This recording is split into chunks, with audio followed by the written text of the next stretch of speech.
Rana homemade কিচেনে আপনাদের স্বাগত জানাই। আজ আমি বানাবো উচ্ছের পোস্ত। তার জন্য আমি এখানে 100 গ্রাম উচ্ছেকে এইভাবে কেটে নিয়েছি, আর দুটো ছোট সাইজের আলুকেও আমি এর মধ্যে কেটে রেখেছি, আর আমি জল দিয়ে ধুয়ে নিচ্ছি। এবার একটি পাত্রের মধ্যে আমি তুলে নেব। এবার ওর মধ্যে আমি নুন মাখিয়ে দেব।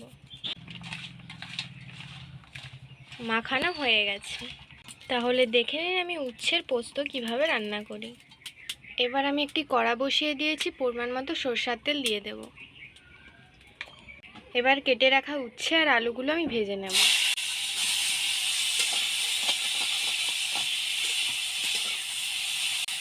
আমি এখানে আলু দিয়েছি, আপনারা চাইলে শুধু উচ্ছে দিয়েও এটা করতে পারেন। হালকা সেদ্ধ হওয়ার জন্য আমি ঢাকা দিয়ে দেব। 10 মিনিট পর আমি ঢাকাটা খুলে নেব, দিয়ে একটু নেড়ে নেব।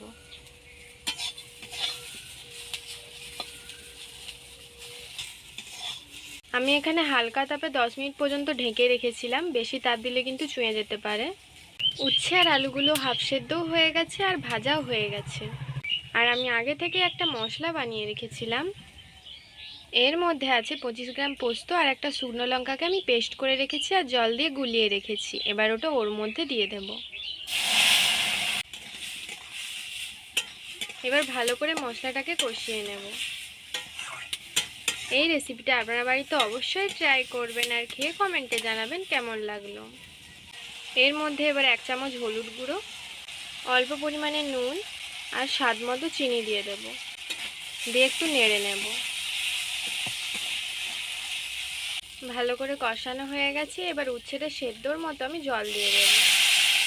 যেহেতু এই রেসিপিটা সম্পূর্ণ নিরামিষ, সেই কারণে আমি পোস্ত বাটার সাথে পেঁয়াজ দেইনি। আপনারা যদি আমিষ খেতে চান সেক্ষেত্রে সেখানে পেঁয়াজটা ব্যবহার করতে পারেন। উচ্ছে আর আলুটা যেহেতু আরেকটু সেদ্ধ হবে, তার জন্য আমি ঢাকা দিয়ে দেব। কিছুক্ষণ পর আমি ঢাকাটা খুলে নেব।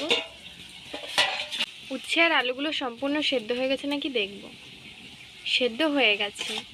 এই উচ্ছে রেসিপিটা যদি আপনাদের ভালো লেগে থাকে তাহলে সাবস্ক্রাইব করুন আমাদের চ্যানেলটি, যাতে পরের ভিডিওর জন্য নোটিফিকেশন আপনারা পান। আমার উচ্ছের পোস্ত তৈরি। এবার আমি নামিয়ে নেব।